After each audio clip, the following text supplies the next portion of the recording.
أما بعد فأعوذ بالله من الشيطان الرجيم بسم الله الرحمن الرحيم ولا تجسسوا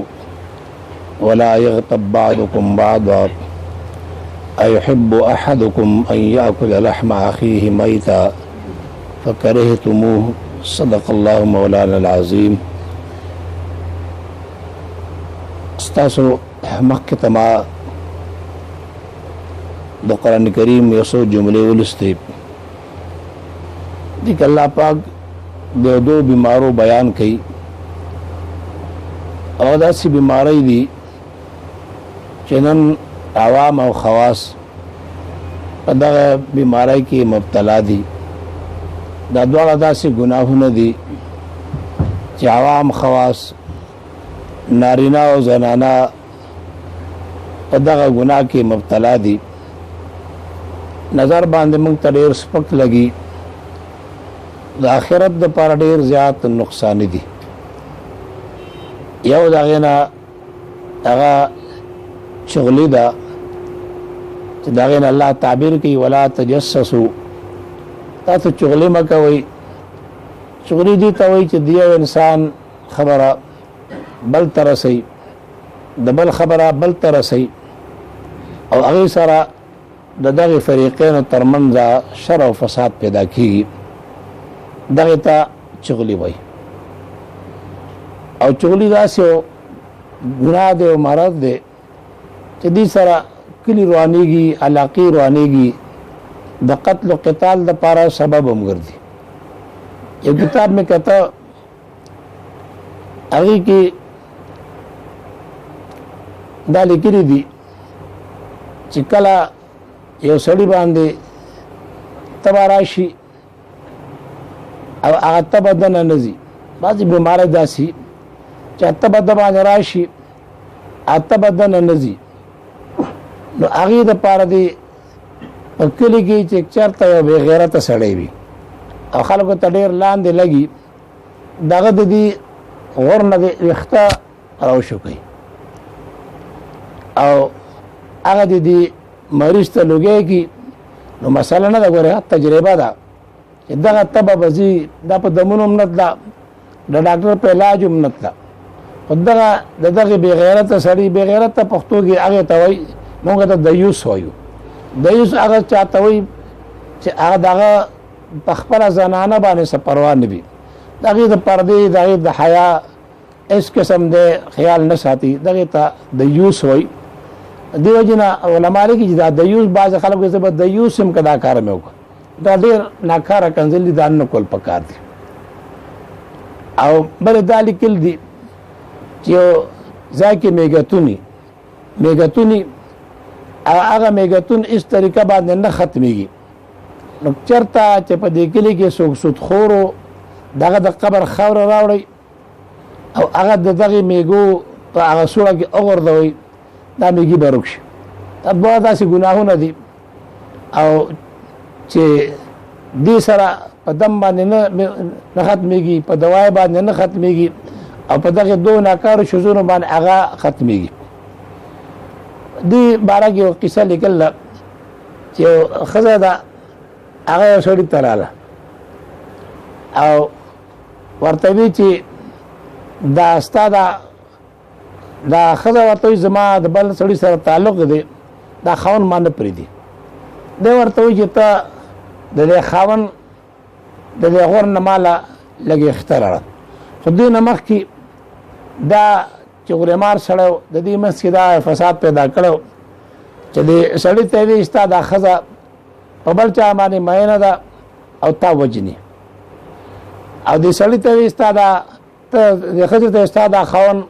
په بل چا باندې ماین دی او تا وجني. دا یو ملا لتلې ده، هغه ورته وایي چې ته به ماله د خپل خاوند د دې غرې نه ویښته راړې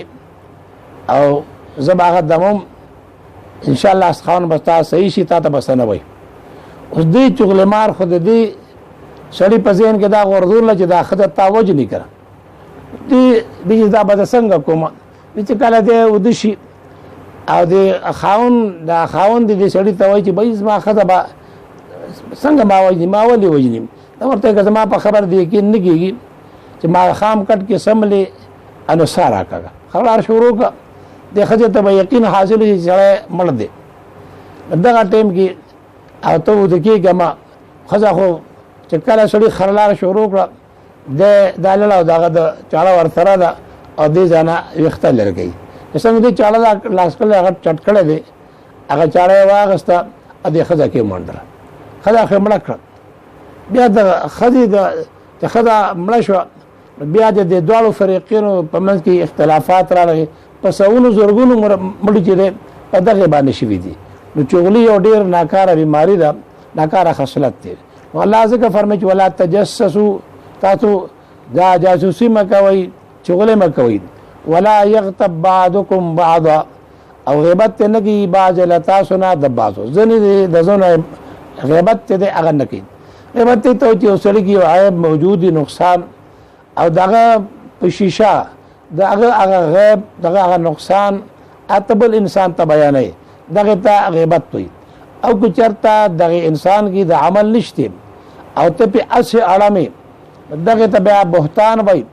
ځکه یو صحابي د حضور پاک نه تپوس کی چې رسول الله دغه عیب دې سړی کې موجود دی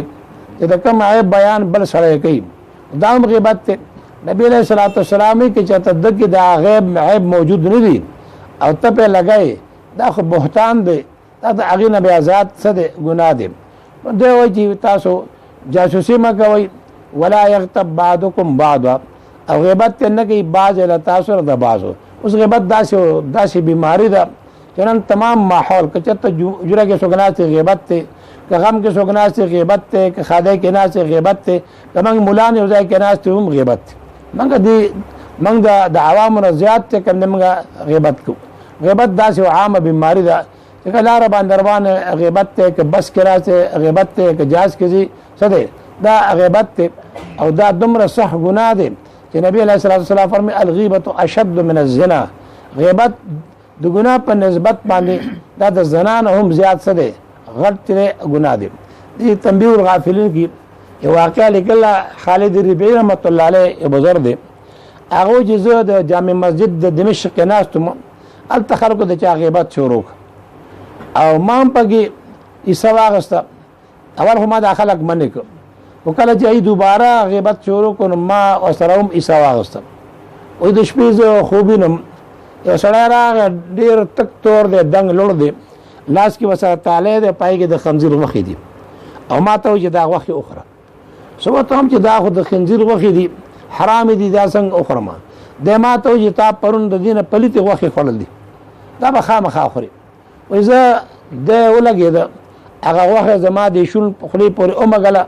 څه چې راپاڅېدم صالح خره دي هغه قسم کوي چې صالح خره دي کما به اوبس کلی پای کې به د خنزیر د غوښې خوند کما به خوراک کو پای کې به د خنزیر د غوښې سو خوند به ځکه الله فرمایي چې ولا یغتب بعضکم بعضا غیبت نه کوي بعض له تاسو نه د بعضو ایحب احدکم ایا په تاسو کې یو سړی دا غواړي ان یاکل لحم اخیه میتا چې د عمر رور غوښې وخوري سر د رور غوښې خوړل د انسان غوښې خوړل بیا د خپل رور غوښې خوړل بیا هغه روز چې هغه مړ وي او هغه نه یو سړی غوښې راشوکوي هغه خوري دا خو د چا طبیعت دا نه مني عقل سلیم نه مني طبیعت سلیم دا شی نه مني الله یې څنګه تاسو د دغه نه نفرت کوي او دغه شان د غیبت نه تاسو کوي نفرت کوي او د دې د چغلای باره کې حدیث کې راځي نبی علیہ الصلوۃ والسلام مدینه منوره کې روانو مکه دوه قبرونه راغلل نبی علیہ السلام مرګور ته فرمایي انما لا يعذبان وما يعذبان في كبير دا دوه صاحب قبرونه چې دي دا په عذاب کې دي او دی په داسې ګناه کې په عذاب کې نه دي چې دغه نزان بچکول ګرانو ګناونه دوه ګناه کبیره دي او دغه نزان بچکول ګران نو اما احدهما فيمشي بالنميمه دا یو په دې وجه عذاب قبر کې گرفتار دی چې دا چغلی مارو د چغلی د وجه نه د په عذاب قبر کې گرفتار دی و اما الاخر فلا يستنزل عن البول دا دویم کس چې د زګه په عذاب قبر کې گرفتار دی چې دا به د وړو بولو د ساس کو نزان نه سات واړه بل یقول به احتیاطي به کولا دا کله شی واړه بل کی پس مګه واړه بل اتم به په خپل لګي او دی وجه حدیث پاک کې راځي چې چرته یعنی د به احتیاطي د وجه نه د یو سړي په بدن باندې په خپو باندې د وړو بولو ساس کې ولګي کتی په هر څومره اوبو باندې ووینځي او دغه ځای به الله په جهنم اور باندې ودلې سیږي دغې نه ځان بچګول پکار دي چې دا چغلي سبب د عذاب قبر دی د وړو بولو د ساس کو ځان نه بچ کول دا سبب د عذاب قبر دی ځکه نبی علیہ السلام فرمایي ترزه عن البول فإن عامة عذاب القبر منه د وړو بولو د ساس کو ځان ساتي ځکه زیات تر عذاب قبر دی نه راځي او دې کې به هیڅوک احتیاط نه کوي خلک وړو بولو کې بیا را پاسي بس یو منټ کې چاته او د سوچي خو بس بیا فورا پرتو هغه تړي او چې کله مفقاو سر طریقې لیکلي دي دا سړی دی وړو بولو کې دیوال تر تکیا وي دا یو باندې بلنه چاپی رکی ټوخه دې کوي چې چرته ساس کې پاتې چې هغه واپس راځي نو په یو منټ کې هغه ساس کې ختميږي نه تاسو تجربه وکړي والا بولوږي او بیا تاسو پرتو هغه ته یا معمولی او تاسو چې 15 منټه پس وګوره لازمان بساس کې راوځي د ګجرات خوا کې کله سوال ډیر وته وي پای کې مولانا صاحب هغه دیوان فارغ هغه حسین احمد مدني رحمت الله علیه وسلم په درس کې دا مسله چیرله نو موږ پښتنو سره لږ مذاق وکړو دا پښتانه ټول بټر بازی کوي بس والا بولو کې بیا ځان سره اړمي انو ما ته چې حضرت زتا او نور سلام تاسو ما استاد دا درس حدیث ته طالبان دي او تاسو ته صرف دوم روان چې تاسو نن سار والا بولو کې استنجا په بو باندې کوي دغه نه پس ځان اوچ کوي او بیا 15 منټه ځان پس وګوري دا پښتانه ښه کار کوي که غلط کار کوي یسار چې حسین احمد مدني رحمت الله علیه راغه درس باندې کې ناستم انوي چې هندستانيانو پنجابیانو موږ تبایو ما تجربه وکړه ما والا بول کړ او 10 مې کو ځان مې وچ کړ 15 منټه ما چې وکړل پس زمانه د والا بول ساس کی راوته دا او 10 خامخا وچوي